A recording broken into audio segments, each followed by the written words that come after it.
Stay home with me, stay safe. Glory to Allah and salutations on Prophet Muhammad, peace be upon him. And, when he, Prophet Salman, inspected the birds, he exclaimed, "Why do I not see Hoopoe, Hudhud, or is he among the absentees? Either he brings to me a valid proof, explanation, or I shall most certainly give him a severe punishment or slaughter him." The Hudhud stayed away for just a short time. Upon his return, he said, "I have discovered what you have not discovered, and I come to you from the land of Saba with reliable information. Verily, I found a woman ruling over people. She has been given everything of worldly wealth, and she has a wonderful throne. I have found her and her people prostrating to the sun besides all. Shaitan has adorned for them their deeds and has prevented them from the path of Allah, hence they do not derive guidance." Surah Naml. These are the Quranic ayat commencing the story of Nabi Sulaim, alayhi salam, and Queen Bilqis, the ruler of Yemen at that time. The story begins with an inspection of the birds by Nabi Sulaim, alayhi salam. All Ta'ala had bestowed to Nabi Sulaim, alayhi salam, the ability to understand and speak the variety of languages of even the birds. Mentioning this, the Qur'an Macron in Majid records the statement of Nabi Sulaim, alayhi salam, who said, "O people, we have been taught the speech of the birds and have been granted from everything. Verily, this is a clear bounty of Allah." Surah Naml. On his expedition from Baitul Maqdis, Jerusalem, to Yemen, at one stage his army requested for water. There was no water in sight and the soldiers were extremely thirsty. Nabi Sulaiman, alayhi salam, ordered the variety of birds to form their rows for an inspection. The purpose of the inspection was to issue a command to the bird Hudhud. What bird is the Hudhud? Some say that it is the woodpecker, whilst others say it is the hoopoe. Allah knows best. The reason for the search for the Hudhud was the bird's inherent ability to locate water. Irrespective of how deep the water may be underground, the Hudhud would fly into the air, and from a height detect the presence of water. It would descend to the ground and indicate the location with its beak. Nabi Sulaiman, alayhi salam, would then order the jinns who had been made subservient to him by all Ta'ala, to dig for the water. In this manner fountains and streams would form. At that time, the bird known as Kulan, Heron, was appointed the king of the birds. When he did not find the Hudhud in the ranks, Nabi Sulaim, alayhi salam, was extremely annoyed. He demanded an answer from the Kulan, who expressed unawareness of the Hudhud. He said that the Hudhud had in fact departed without even informing him. Thus, Nabi Sulaim, alayhi salam, threatened to slay the Hudhud or punish him severely if he did not present a viable excuse for his absence. The severe punishment mentioned in the ayat refers to Nabi Sulaiman's cutting the wing feathers of birds to prevent them from flying for a year. When he discerned the need to punish a bird, this would be his severe punishment. However, the Hudhud after a brief absence made his appearance.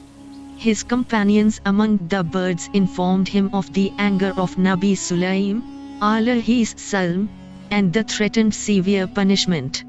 Then the Hudhud hastened into the presence of Nabi Sulaim, alayhi salam, prostrated and offered a supplication, dua, for Sulaim, alayhi salam.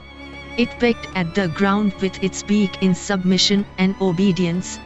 Simultaneously, it looked at Nabi Sulaim, alayhi salam, and explained that it has come with such reliable news of which Nabi Sulaiman, alayhi salam, was unaware. The Hudhud, continuing with its story, said that it discovered in the city of Saba a queen ruling over her people. It was a prosperous land. She had a massive, magnificent throne. She and her people were sun worshippers. According to some narrations, her throne, which was beautifully adorned with precious stones, diamonds and pearls, was about 40 meters wide and 40 meters high. On hearing this news, Nabi Sulaiman alayhi salam instructed the Hudhud to locate water while he reflected on what he had just heard. After the army had quenched their thirst, Nabi Sulaiman alayhi salam handed the Hudhud the letter which he had written for Queen Bilqis. The Hudhud flew with the letter and reached the city of Saba at midday, when it was the time of Kailula, the midday nap. All the doors of the magnificent palace were closed while Bilqis was taking her nap. Nothing and nobody could reach her in the securely closed palace. Guards were stationed all around the palace. Her huge army had 12,000 officers. It was her practice to emerge from the innermost recesses of the palace every Friday to attend to the affairs of her people. Her massive and magnificent throne rested on 4 huge pillars of solid gold. She sat on this huge throne in such a position which enabled her to see all the people gathered while no one could see her from where they happened to be. Whoever had any petition, request or problem was granted permission to step forward. She would advance and prostrate at the foot of the throne and remain in prostration until the queen made her announcement.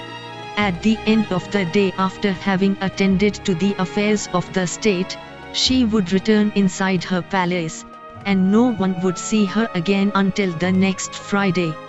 The Hudhud could find no way of entry. After prolonged search around the palace, it finally found an opening through which it entered. After passing through 7 huge chambers, the Hudhud reached Bilqis, who was deep in slumber.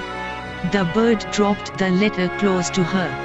When Bilqis finally rose from her slumber, to her surprise and astonishment she saw the letter. After opening the letter, she read, "In the name of all, the most kind, the most merciful. This letter is from Sulaim. Don't rebel against me and come to me in submission." She went out and questioned the guards to ascertain if anyone had entered the palace while she was taking her nap. The guards assured her that no one had entered and all the doors were still securely closed and locked. She assembled her army generals, courtiers, and advisors. She read the letter to them and sought their advice. They assured her of their allegiance and their power. They were prepared for war and only awaited her command. Bilqis was not in favor of war. She explained that when kings invade a land, they lay it to utter waste. They pillage, plunder, kill and humiliate the honorable citizens.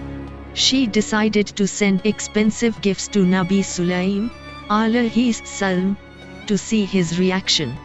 This course was decided on. A large procession left Saba with valuable gifts and a letter from Bilqis. In the letter, Bilqis had posed many intricate questions to ascertain the integrity of Nabi Sulaim alayhi salam. When the impressive delegation with its entourage arrived, Sulaim alayhi salam paid no heed to the valuable gifts. On the contrary, he instructed them to return with the gifts and convey to Bilqis that he would come with such armies which they will not be able to confront, and he will expel them from their land with humiliation. When the delegation returned with the gifts and described to her the pomp and splendor of Nabi Sulaim's palace and kingdom, she decided to answer his summons. She then commenced her journey to Nabi Sulaim. After Nabi Sulaim alayhi salam rejected the gifts which Bilqis, the queen of Saba, had sent, she set out in person to meet him.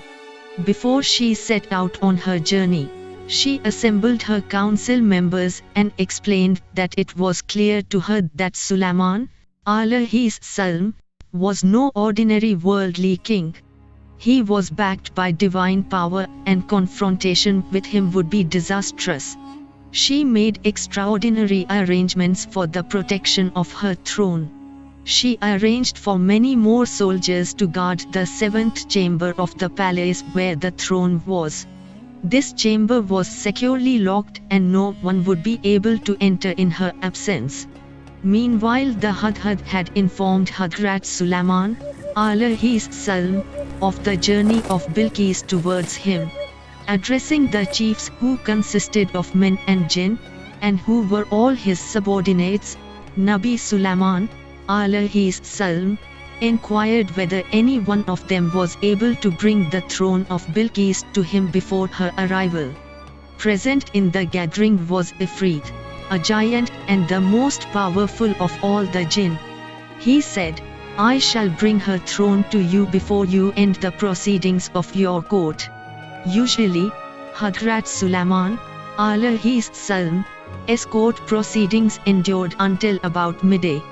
The jinn added that he would execute the task with honesty, therefore trust should be reposed on him in this matter.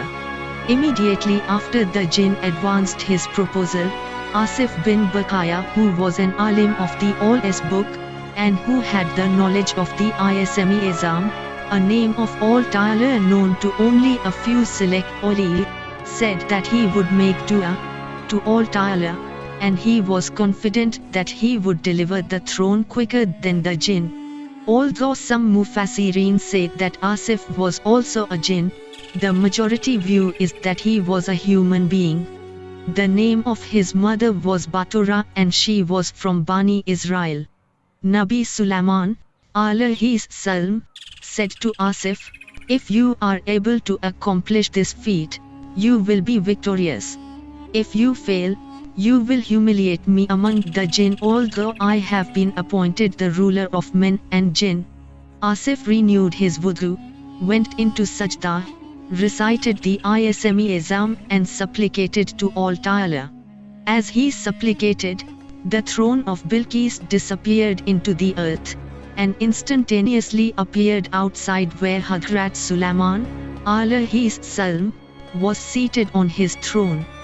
Referring to the miraculous appearance of the throne of Bilqis in the presence of Nabi Sulaiman, alayhis salam, the Qur'an Macron in Majid says, "When he saw it, the throne, lodged firmly in his presence, he, Nabi Sulaim, said, 'This is of the fadl, grace, of my Rabb to test me whether I am grateful or ungrateful. And whoever is grateful for his own good, and whoever is ungrateful, then verily, my Rabb is independent and gracious." Surah Naml, Ayat 40. Then Hadrat Sulaiman, alayhis salam, ordered some changes to be effected to the throne. The purpose for this exercise was to gauge the intelligence of Bilqis to see if she recognized her throne or not. The desire to test her intelligence was because some of the jinn told Nabi Sulaiman, alayhis salam, that she was of defective intelligence. There are several stories surrounding this episode and the reason for this claim made by the shayateen who were under the control of Hadrat Sulaiman, alayhis salam. Some of the stories pertaining to Bilqis are weird and far-fetched. These stories are the narrations of Bani Israel. It is alleged that her mother was a jinn, but this is not supported by reliable evidence, whether narrational or rational. Regarding the variety of queer stories related to Bilqis, Ibn Abi Shaybah, rahmatullah alayh, said, "Although the story is interesting, I have to say that it is to be rejected totally. It is extremely weird. It is the imagination of Atta bin Saib which constrained him to ascribe the story to Ibn Abbas, radiyallahu anhu. In all likelihood these stories have been acquired from the volumes compiled by Bani Israel." These stories are unreliable. Bani Israel were fabricators of novelties, fairy tales. It was their profession to change, interpolate, add and delete.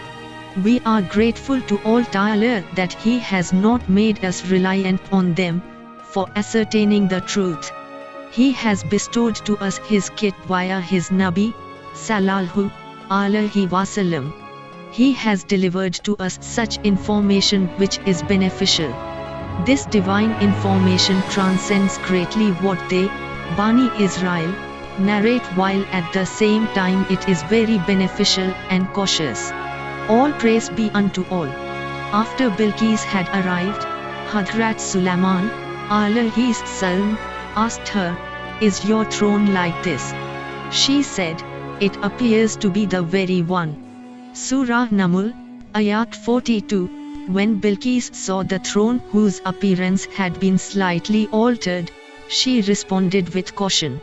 She did not blurt out an emphatic affirmation to the effect that it was her throne. On one side, she felt certain that it was her throne. However, she had left her throne securely locked and under 24-hour guarded protection. How could her throne be here? From her guarded response, Hadrat Sulaiman alayhi salam understood that she was not deficient in intelligence as claimed by the jinn. The first and foremost proposal in his dialogue with the queen was Hadrat Sulaiman's da'wat of Tawheed. He emphasized to her the belief in Allah Azza wa Jal. Referring to his invitation, the Qur'an Macron in Majid says, he prohibited her from worshipping what she used to worship besides all. Verily she was from a nation of Tfireen. Surah Namal, Ayat 43.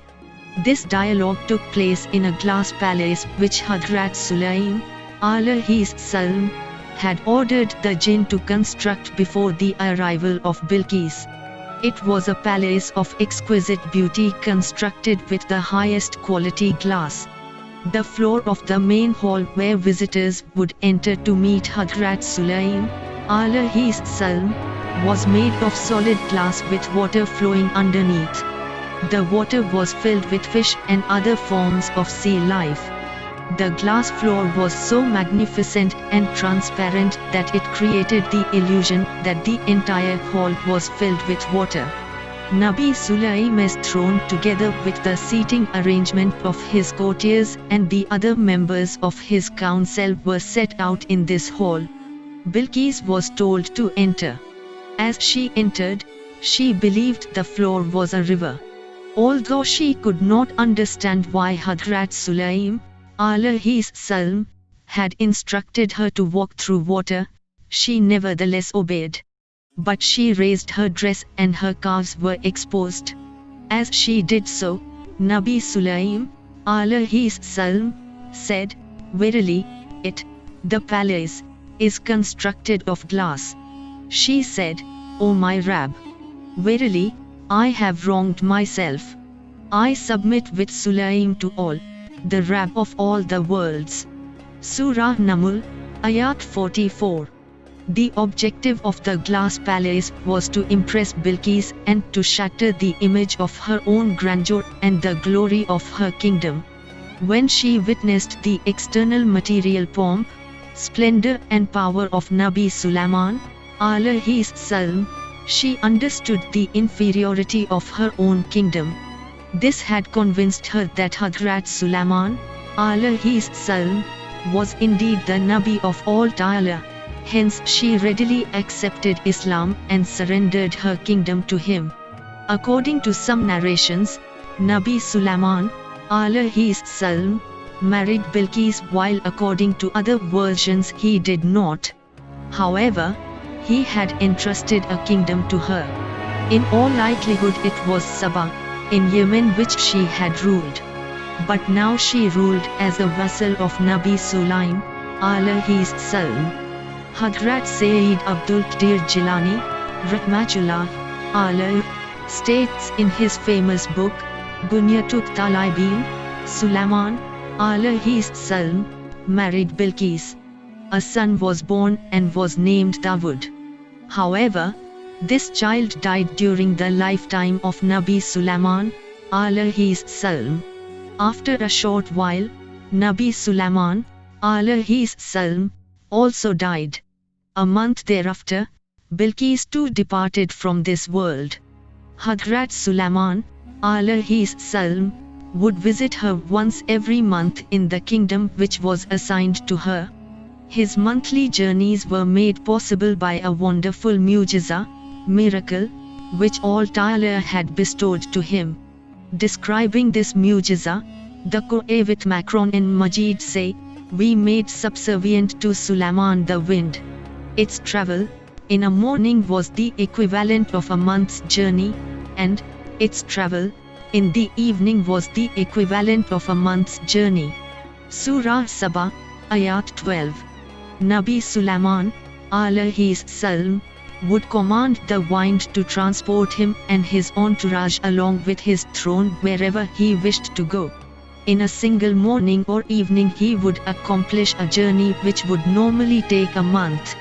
Hadrat Hassan Basri narrated that Hadrat Sulaiman, alayhis salam, would depart from Damascus in the morning and reach Istakar by the evening. From there he would reach Kabul by the next morning. At times he would have breakfast in Ray and supper in Samarkand. Thank you for watching us. Stay blessed.